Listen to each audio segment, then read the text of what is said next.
Anong nangyari kay Atty. Nicolas Kopman? Baka nabato din ng laptop? Joke, joke, joke. Kasi mga tol, nag-withdraw po itong si Atty. Nicolas Kopman bilang abogado ni dating Pangulong Rodrigo Duterte sa International Criminal Court kaugnay po ng kinakaharap nitong kasong crimes against humanity. Kaya nagtatanong tayo, anong nangyari? Nabato ba siya ng laptop? Joke, joke, joke. Pero bago tayo magpatuloy, meron pong gustong sumikat. Ito po, oh, sabi po niya, Nudge TV. Sabi niya po, si PBBM ay may stage 4 colon cancer. Meron din siyang saltik sa utak. Epekto yan ng pagiging bangag. O, eto na naman tayo. Sa paggigiit nila ng malayang pamamahayag. Alam po ninyo, ang pagpapakalat po ng hindi magandang kalusugan sa presidente ng Pilipinas ay paglabag po sa batas. Hindi po siya ordinaryong tao para po palabasin ninyo na malala ang kalagayang pangkalusugan. Pero kung papansinin po ninyo mga tol, sabi nitong Nudge TV, epekto yan ng pagiging bangag. Pero nung tingnan ko yung profile niya, ito ang nakita ko. Anak ng teteng. Tingnan nyo naman mga tol ang itsura nito. Napakapayatot. Mukhang adik eh. Ano? Tingnan nyo. Oh, look who's talking. Siya yung nagsasabing bangag si Pangulong Bongbong Marcos, pero kung titingnan mo ang pangangatawan, kahit ang edad ni Pangulo ay 68 years old na, ikumpara mo naman dito, payatot. Ha? Alam nyo yung mga payatot? Pasensya na sa mga payatot dyan, ha? Ako naman, payatot din eh. Pero, tingnan nyo naman yung mukha nito. No? Mas mukhang adik ito kung titingnan po natin eh. Di ba? Ikumpara nyo ito sa mga adik na nahuhuli sa mga operasyon ng ating otoridad. Ganito ang itsura. O, hindi na tayo magtatagal dyan. Pumunta po tayo dito po sa balita na ating pag-uusapan. Ito nga po, si Atty. Nicolas Kopman, ginulat po ang lahat. Nagtataka lang tayo bakit nangyari ito sa panahon na si Sara Duterte ay nasa Hague, Netherlands. Di ba? Nandoon ngayon si Sara Duterte bumibisita sa kanyang ama. Tapos bigla na lamang po nating malalaman si Atty. Nicolas Kopman ay bumibitiw na sa pagiging abogado ni Rodrigo Duterte. Kaya joke-joke lang ito mga tol ha. Nabato din kaya siya ng laptop. Joke-joke lang yon. Ito po yung balita ng GMA News. Nicolas Kopman has requested to withdraw as counsel for former President Rodrigo Duterte's crime against humanity case in the International Criminal Court. Ito po yung pinaka-title page, Nakalagay dito, Trial Chamber 3 before Judge Joanna Corner, Presiding Judge, and Judges Kini Bong Paek and Nicolas Gilu. Situation in the Republic of the Philippines in the case of the prosecutor versus Rodrigo Roa Duterte. Public urgent. Public redacted version of counsel's request to withdraw May 8, 2026. Yan. Nakalagay po dito sa page 3 out of 3 ang mga sumusunod na impormasyon. Basahin ko muna ito bago natin puntahan yung partikular ng balita ng GMA News. Number 1, counsel was originally engaged to represent Mr. Duterte for the period of 1 year. This engagement terminated on March 31, 2026. Mukhang hindi na ni-renew yung kanyang pagiging abogado, para kay Rodrigo Duterte. Yesterday, the defense team visited Mr. Duterte and documented both Mr. Duterte's release of counsel from his representation and his desire to hire replacement counsel. Kung paniniwalaan natin ito, mga tol, si Rodrigo Duterte daw ang gustong alisin na itong si Atty. Nicolas Kopman at papalitan ng ibang abogado. Counsel has spoken to redacted who has indeed confirmed that he is ready, willing, and able to assume immediate representation. Sino kaya ito? And that his terms of engagement have been agreed. Counsel informed redacted of pending deadlines and redacted assured him that he will be able to attend the status conference set forth on May 27, 2026. In light of the aforementioned, in accordance with Regulation 78, Paragraph 1 of the regulation of this court, I hereby respectfully request leave to withdraw as counsel for Mr. Rodrigo Roa Duterte in the case of the prosecutor versus Rodrigo Roa Duterte. I am convinced that the continuity and efficacy of Mr. Duterte's representation will remain assured through redacted, hindi pa nila pinapangalanan yung papalit na abogado no? Who has a wealth of experience at the International Criminal Court and the existing defense team. Counsel thanks redacted for his extremely graceful, supportive, and collegial approach. In the event that leave is granted, I affirm that I will adhere to all relevant provisions of the Code of Professional Conduct concerning confidentiality and record keeping provided for in Articles 8, 15, and 17. Now, puntahan natin yung detalyadong balita kaugnay po nito mula po sa GMA News. Headlines: Nicolas Kaufman asked ICC to let him withdraw as Rodrigo Duterte's counsel. Updated May 9, 2026. British-Israeli lawyer Nicolas Kaufman on Friday requested leave from the International Criminal Court to withdraw from the defense team of former President Rodrigo Duterte, who is set to face trial on charges of crimes against humanity in connection with this war on drugs. Parang kakaiba lang mga tol, kung kailan magsisimula na yung trial, saka naman magwi-withdraw yung abogado. Bakit ganon? No? Ang mga espekulasyon dito na babasahin ko mamaya na panulat ng ilang mga abogado ay delaying tactics daw po ito. No? Siyempre yung joke-joke natin, hindi po totoo yun. Joke-joke lang yun na nabato siya ng laptop. In fact, yung pambabato ng laptop ay itinanggi na po yan ni Sara Duterte kaugnay ng sinasabing pagbato di umano niya kay Attorney Michael Powa ng laptop. Hindi po yun totoo ayon kay Sara Duterte. Kaya again, joke-joke lang yung pagbabato ng laptop dito kay Attorney Nicolas Kaufman. Baka maniwala naman kayo sa akin mga tol. Joke-joke ko lang yun. In a redacted document released by the ICC, yung binasa po natin kanina, Kaufman said Duterte mentioned during his prison visit on Thursday that the latter decided to tap the services of another lawyer. Ouch! Haba kung totoo ito, ang sakit naman nito kay Attorney Nicolas Kaufman. Ibig sabihin, wala kang kwenta. Wala kang kwentang abogado kasi papalitan ka no? Kung maganda serbisyo mo para kay Rodrigo Duterte, hindi ka papalitan. O baka naman yung ibang chismis na dahil po nabubuko na yung mga yaman ng mga Duterte ay nakakaramdam na itong si Attorney Nicolas Kaufman na eventually hindi na siya mababayaran.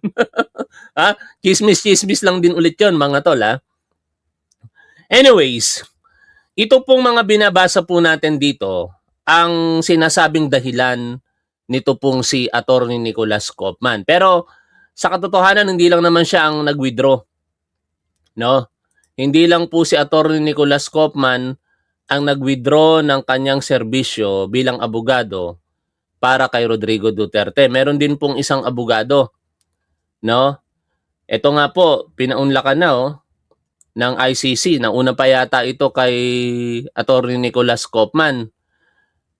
The International Criminal Court Trial Chamber 3 grants the request of Dov Jacobs to withdraw as former President Rodrigo Duterte's associate counsel for his crimes against humanity case. Ito po si Dov Jacobs, isa sa mga defense lawyer nitong si Rodrigo Duterte. Bali, in total, 2 na. No? Pero ang nagagrant pa lamang ay si Attorney Dov Jacobs. Yung kay Attorney Nicolas Kaufman, hindi pa po ito opisyal na pinapahintulutan ng korte. Hindi naman po kasi ganun kadali yon. In fact, meron nga pong panulat dyan si Fiscal EJ at basahin po natin Sabi po ni Fiscal EJ dito, legal explainer, pwede bang biglang umalis ang abogado sa ICC case? Nagulat ang marami matapos lumabas ang balita na si Nicolas Kopman ay humiling na mag-withdraw bilang lead counsel ni Digong. Pero hindi basta-basta pwedeng mag-withdraw ang abogado at iwan ang kaso. Matanong ko lang kayo mga tol, ano sa tingin ninyo? Bakit kaya nagwi-withdraw itong mga abogado ngayon ni Rodrigo Duterte? Paniniwalaan ba natin na si Rodrigo Duterte ang may kagustuhan nito? Although karapatan niya naman talaga yon na pumili ng kanyang abogado, pero parang nakakapagtaka lamang no? Kasi kung kailan magsisimula na yung trial, saka naman siya magpapalit ng abogado. Anyway, kung ano man yung inyong saloobin, i-comment nyo na lamang po dyan sa chat area para po mabasa na rin ng mga kapwa po ninyo manonood. Sa ilalim ng ICC Code of Professional Conduct for Counsel, kailangang humingi muna ng pahintulot sa chamber o hukuman bago makapag-withdraw ang counsel. Ibig sabihin, hindi automatic ang withdrawal. At gano'n naman po yung ginawa ni Attorney Nicolas Kopman, katulad po nung binasa natin kanina. Tinitingnan muna ng ICC kung mapoprotektahan pa rin ang karapatan ng akusado. May papalit bang abogado? Maaantala ba ang proceedings? At kung may sapat na dahilan para payagan ng withdrawal. Habang hindi pa approve ang request, mananatiling counsel of records si Kopman at obligado pa rin siyang gampanan ang kanyang duties sa kaso. Sa ICC at pati na rin sa ating mga local courts, ang abogado ay hindi basta pwedeng mag-walk out sa gitna ng laban. Kailangan pa rin ng approval ng korte. At syempre, kumuha tayo ng idea kay ChatGPT in general kasi balanse sa totoo lang. Walang politika kay ChatGPT Kaya tinanong ko, ano na ang mangyayari sa kaso ni Duterte sa ICC? Ang sagot ni ChatGPT, hindi ibig sabihin na kapag umatras si Nicolas Kopman ay tapos na o babagsak na agad ang kaso ni dating Pangulong Rodrigo Duterte sa International Criminal Court. Sa ngayon, excuse me po, naalala ko si Mike Enriquez ang pinakaposibleng mangyari ay una, mag-a-appoint ng bagong lead counsel o bagong legal team si Duterte. At mukhang meron naman, although redacted pa lamang yung pangalan. Ikalawa, maaaring magkaroon ng kaunting delay o adjustment sa preparasyon ng depensa. At ito po yung nakikita ng ilang mga abogado na sumusuporta partikular sa paghahanap ng katarungan para po sa naging biktima ng extrajudicial killings. Nandiyan si Attorney Cristina Conti. Meron nga pong pahayag si Attorney Cristina Conti na ibinalita din po ng GMA News. At sige, puntahan po natin muna yon bago natin ipagpatuloy yung sinasabi ni ChatGPT kaugnay po niyan. At ito nga po, Statement of Assistant to Counsel Cristina Conti following the request of Nicolas Kopman to withdraw as lead counsel of former President Rodrigo Duterte. The accused Rodrigo Duterte does have the right to counsel of choice. Ayon po kay Cristina Conti, pinapabatid niya sa publiko na meron naman talagang karapatan na pumili ng sariling abogado, ito pong si Rodrigo Duterte. Pero, ang mga biktima ay nais pong masiguro na wala pong magiging pagbabago na magreresulta sa pagkakaantala ng proseso. But victims want to be assured that the change will not result in any delay. A new lawyer does not automatically reset time or give rise to new remedies available to the accused. Ganun pala ang ibig sabihin, Hindi porket magpapalit ng abogado itong si Rodrigo Duterte, sa pagpapaliwanag po nitong si Attorney Cristina Conti, hindi po ito automatic na magbabago doon po sa mga naitalaga ng panahon para po sa magiging pagdinig kaugnay ng kinakaharap na kasong crimes against humanity nitong si Rodrigo Duterte. So far, Nicolas Kopman has committed that the new lead lawyer will be present at the status conference on May 27, 2026. We'll take that with a grain of salt. Victims will course their views and concerns as before through the common legal representatives who will stand for them in court on May 27th. The general sentiment here is that victims prefer trial begin the soonest possible. Yon ang hangad po ng mga pamilya po ng mga biktima. Magsimula na ang paglilitis sa lalong madaling panahon. Ituloy ko po yung binabasa natin hinggil sa opinyon ni ChatGPT. Ikatlo, magpapatuloy pa rin ang ICC proceedings dahil ang kaso ay nasa trial phase na matapos na makonfirm ang charges laban sa kanya. Ayon sa lumabas na ICC filing, sinabi ni Koopman na nais na raw kumuha ni Duterte ng ibang abogado. Binanggit din sa ilang ulat na tapos na umano ang isang taong engagement niya bilang counsel. Magkano kaya kinita ni Nicholas Koopman, ano? Kung totoo yung sinasabi sa mga rumors na at least 125 million pesos per month ang bayad sa defense team ni Rodrigo Duterte, tumataginting na bilyones po ito. No? Mahigit sa 1 bilyong piso ang naibayad ng mga Duterte sa kanilang legal team. Pero yan po kasi ay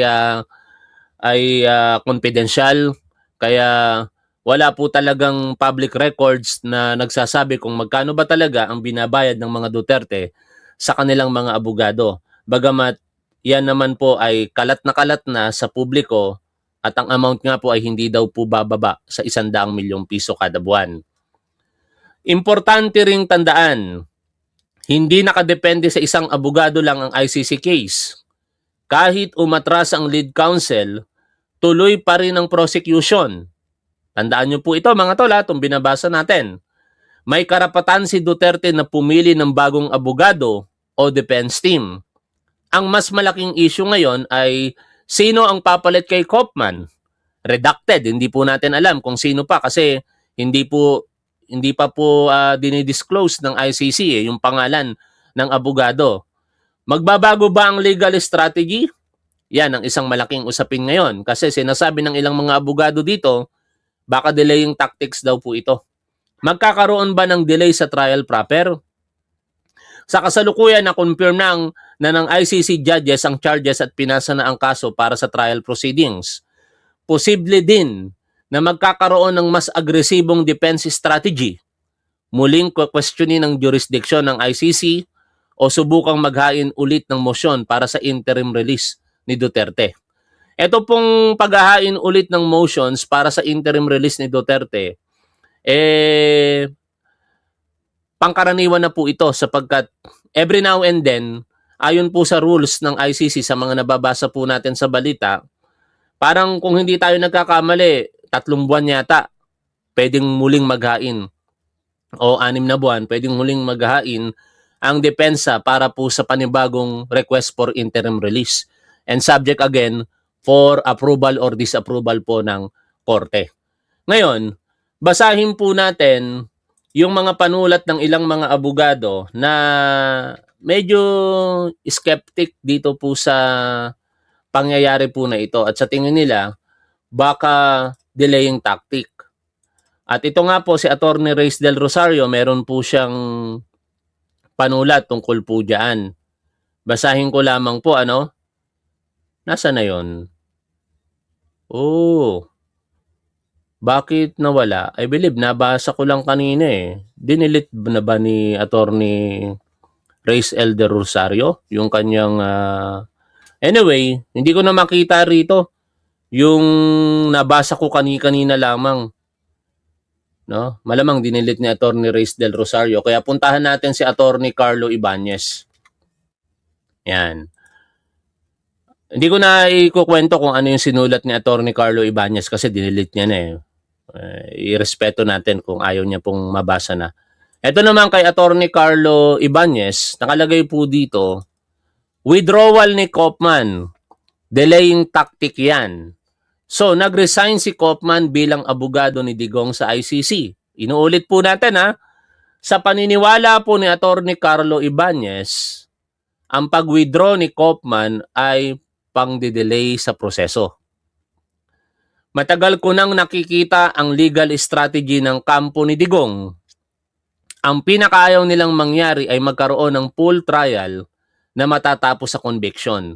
Kasi once may final judgment na guilty, tapos ang narrative. Mukhang politika ang nakikita dito nitong si Atty. Carlo Ibanez. Ano ba yung narrative?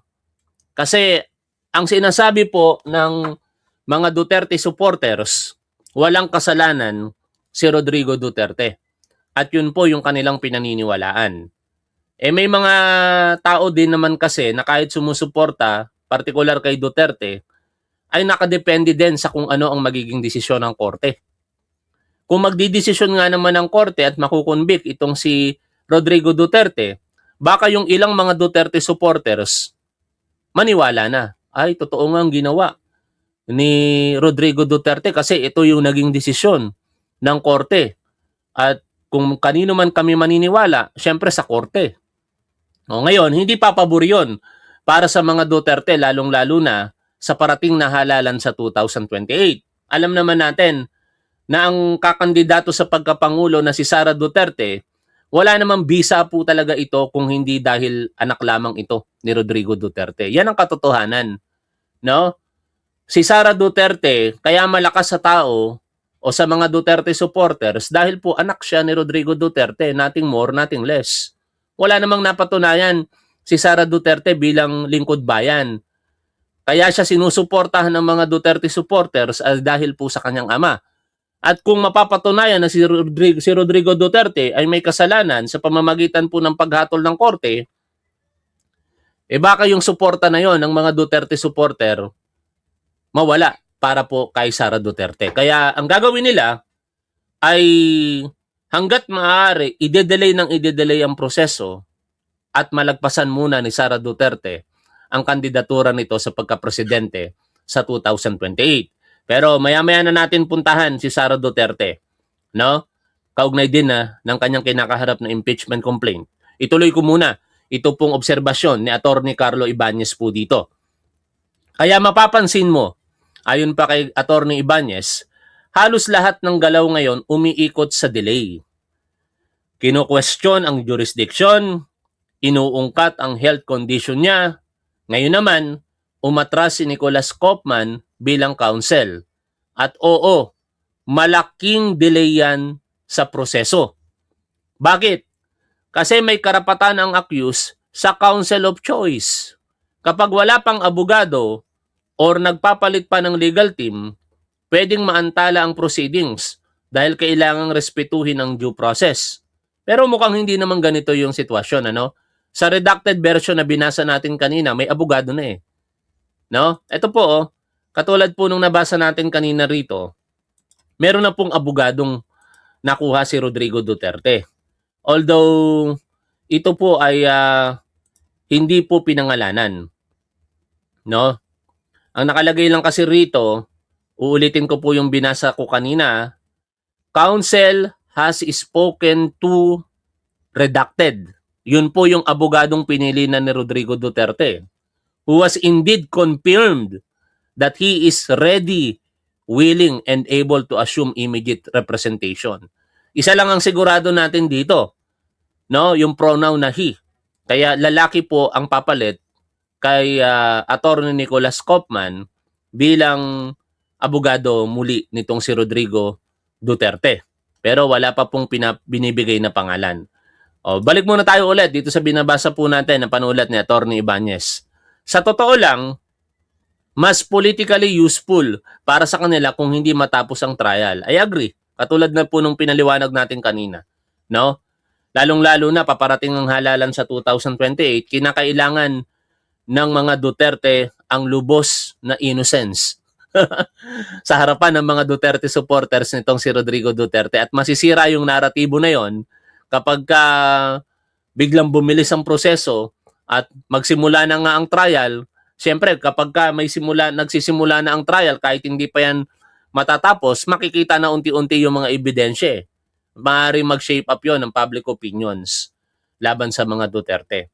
At tingin ko, katulad ni Atty. Carlo Ibanez, yun ang iniiwasan ng mga Duterte sa kasalukuyan. Kapag namatay si Digong, ito na yung pinaka nakakabahala dito no? Kapag namatay si Digong habang ongoing ang kaso, walang conviction, walang final finding of guilt, madaling ibenta ang narrative na mananalo sana siya kung natuloy lang ang trial. Yon ang pinakamasaklap dito. No? Saklap, di ba? Baka mas ninanais pa ng mga anak ni Rodrigo Duterte yung pangyayari na yon. Kamatayan na lang ni Rodrigo Duterte yung trial kaysa matapos yung trial. Kaya tayo, kabaligtaran, sana tumagal pa ang buhay ni Rodrigo Duterte at matapos niya yung trial para once and for all malaman ng taong bayan kung ano talaga ang katotohanan sa likod ng mga akusasyon laban kay Rodrigo Duterte. At ito na yung observation, ultimately, ni Carlo Ibanez dito. They will make him a martyr. Kawawa din si tatay, sabi niya. Kung alam lang niya, hindi freedom niya ang habol ng legal team niya, kundi kamatayan niya. O, yan ha. Ayon kay Atty. Carlo Ibanez, naknong teteng, kamatayan pala ni Rodrigo Duterte ang hangad ng legal team niya. Kawawa nga kung ganun, kung totoo yung obserbasyon ni Atty. Carlo Ibanez. Ngayon, ano ang relasyon nito o epekto nito sa kinakaharap ni Sara Duterte? Kaugnay po ng impeachment complaint na kanya pong kinakaharap. Lawyer. Magandang hapon po. Sumusobra yung mga pinipindot ko O, pakinggan muna natin ang balita. Kasi sa darating po na Lunes, si Sara Duterte ay hahatulan na ng House of Representatives kung siya po ba'y sa ikalawang pagkakataon mai-impeach o hindi. Pakinggan po natin ang balita. Kinontra ng ilang kongresista ang pahayag ni Senador Ping Lacson na posibleng hindi agad mag-convene ang Senado bilang impeachment court kung may mga senador na haharang dito. Sa darating na Lunes, isa-isang tatawagin ng mga kongresista at lilista ang kanilang boto. Kung pabot ba sila o hindi sa committee report at resolusyong nagtatakda ng Articles of Impeachment laban kay Vice President Sara Duterte. Saksi si Tina Panganiban Perez.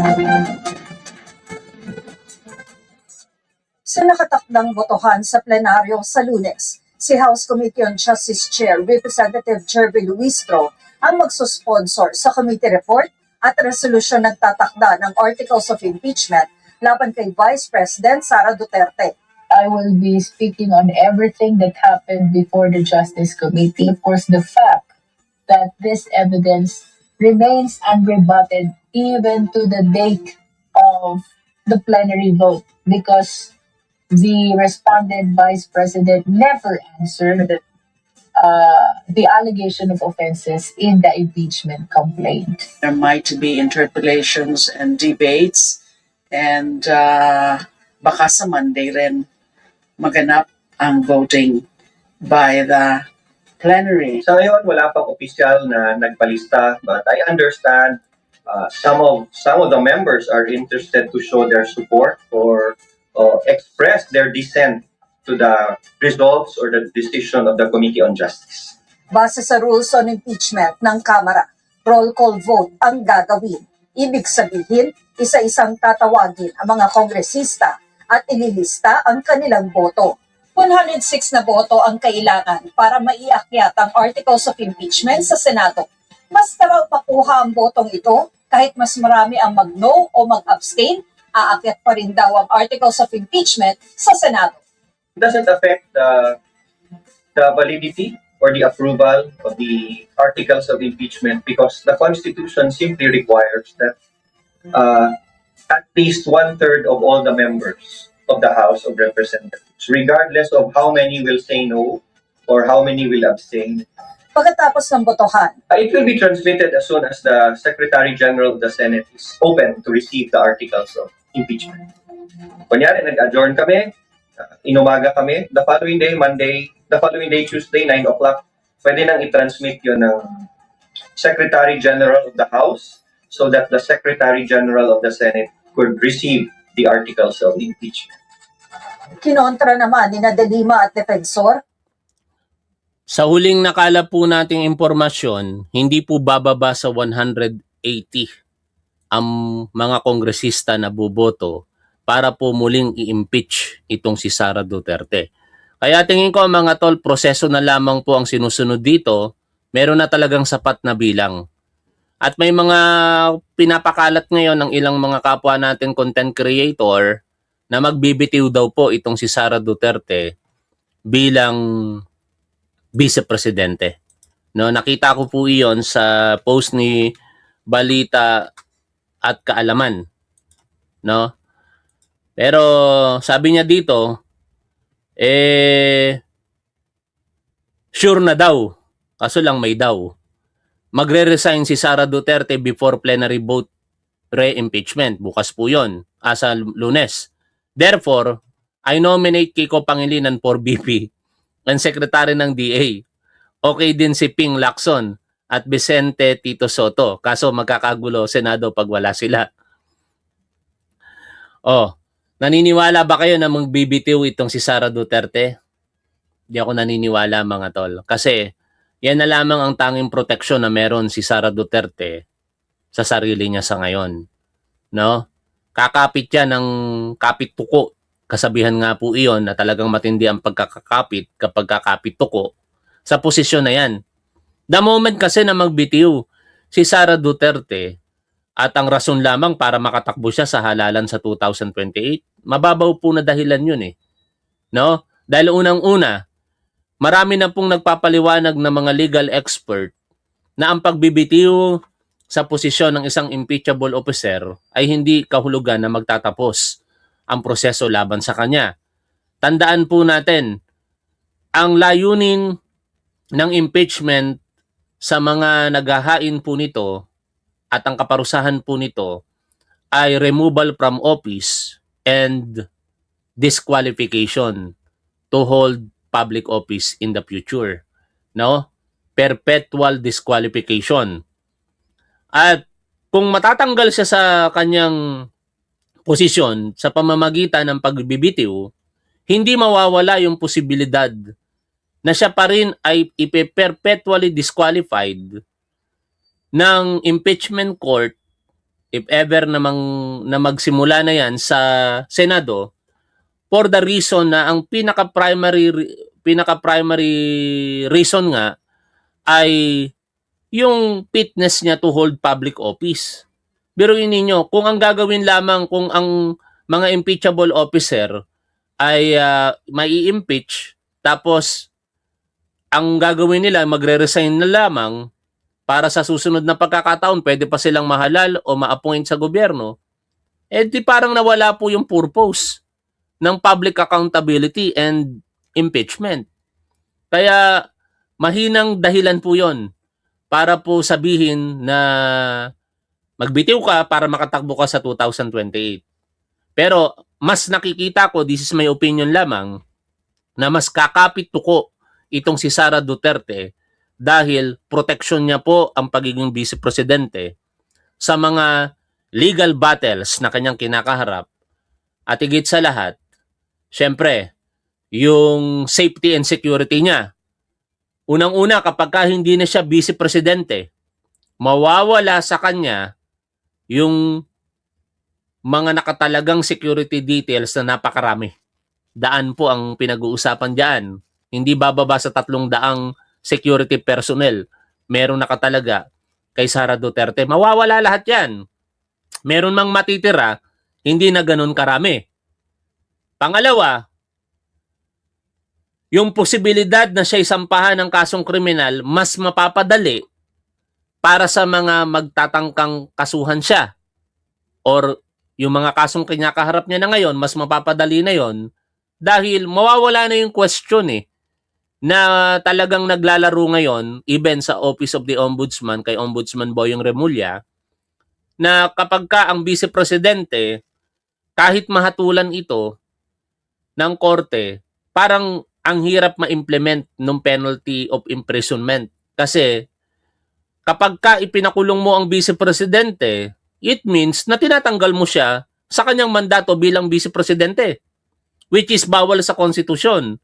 Dahil ang arguments ng ilang pong mga legal na eksperto dyan, hindi pwedeng magampanan ng Vice Presidente ang kanyang tungkulin kung siya'y nakakulong. Kaya hindi pwedeng ikulong ang Vice Presidente. Iyon yung mga arguments na kumbaga tinitingnan ng mga legal expert na gray area, no, mga legal loopholes kung tawagin nila sa konstitusyon. Pwedeng kasuhan, walang tanong. Pwedeng kasuhan ang Vice Presidente, pero yung implementasyon ng penalty if ever, pwede bang gawin? Kasi meaning, once ikulong mo yan, parang basically, tinatanggal mo siya sa kanyang posisyon bilang Vice Presidente. Ang nakalagay sa konstitusyon, the Vice President can only be removed from office through impeachment. Hindi nakalagay doon, pwede siyang matanggal dahil sa conviction ng isang kriminal na kaso. O, kaya yan ang mga abangan po natin sa mga susunod na pagkakataon mga tol. Sa ngayon, pansamantala muna tayo magtatapos sa ating programa. Maraming salamat sa inyong patuloy na suporta sa ating gobyerno, sa ating Pangulong Bongbong Marcos at dito po sa ating programa.